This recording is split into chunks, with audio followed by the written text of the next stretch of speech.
So ayan sila guys. Ngayon lang sila nakakita ng tangke.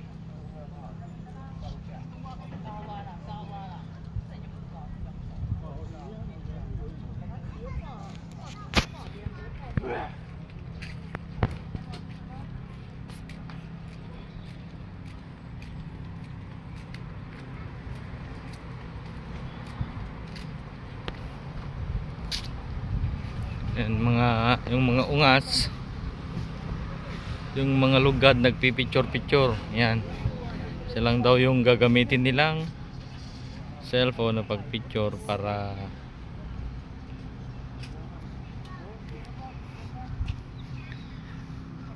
send to all na lang.